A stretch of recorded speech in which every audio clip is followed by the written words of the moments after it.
Hello साथीहरु, नमस्कार नमस्कार नमस्कार।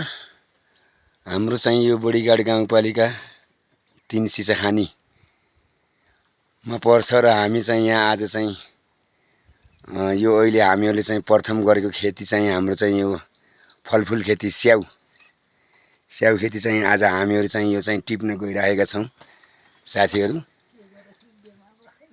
र यो चाहिँ अहिले चाहिँ एउटा चाहिँ हामीहरूले चाहिँ यो कस्तो हुन्छ के हुन्छ यसको चाहिँ अनुसन्धान गरौँला, यसको अनुभव गरौँला भनेर चाहिँ राखेका थियौं र अहिले चाहिँ यो चाहिँ राम्रो तरिकाले पाकेको छ। ल गएर लिएर आऊ त। अनि बाँकी चाहिँ हामीहरूले 3वटा बोट फलफुल राखेका थियौं र 3वटा मध्येमा यो अहिले हरियै छ। यो चाहिँ अहिले पाक्न खोजेको छ अनि यो चाहिँ राम्रोसँग पाकेको छ। र साथीहरु चाहिँ यहाँ चाहिँ स्याउ चाहिँ राम्रो फल्दो रहेछ भन्ने चाहिँ एउटा अनुभव भयो र यस्तो खालको स्याउ फल्दो रहेछ। ल हेर्नुस्, यति राम्रो। यसमा चाहिँ थोरै चाहिँ यसमा चोटहरु लागिरहेको छ र यसको चाहिँ उपचार चाहिँ यसको चाहिँ के तरिकाले हुन्छ, यसलाई चाहिँ कसरी चाहिँ राम्रो सफा र एकदम फ्रेश देख्दाखेरि पनि खाउ खाउ लाग्ने जस्तो चाहिँ कसरी फलाउन सकिन्छ भन्ने कुरा यसको चाहिँ अनुभव पनि हामीहरूलाई गर्नु थियो र अब चाहिँ यसलाई चाहिँ हामीहरूले केही औषधि उपचारहरु हामीहरूले यसलाई गर्नुपर्छ भन्ने खालको अनुभव भयो र केही चोटहरु देखिँदामा।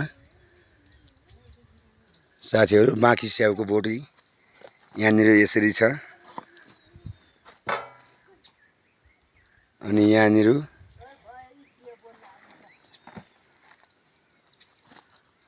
अनि त्यो पारी हाम्रो चाहिँ तारन्जा गाउँ अनि त्यो विद्यालय र यो चाहिँ हाम्रो चाहिँ स्याला गाउँ। यहाँ चाहिँ बढी मात्रामा स्याउ किवी खेतीहरु गरिरहेका छन् मान्छेहरुले।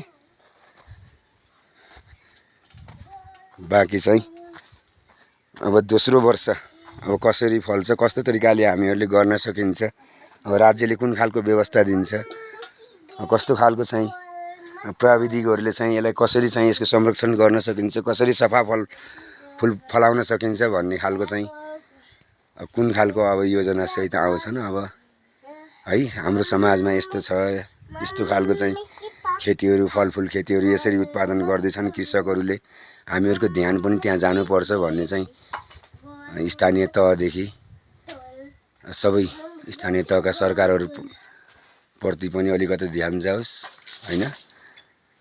अनि राज्यप्रति पनि विशेष गरी राज्यले चाहिँ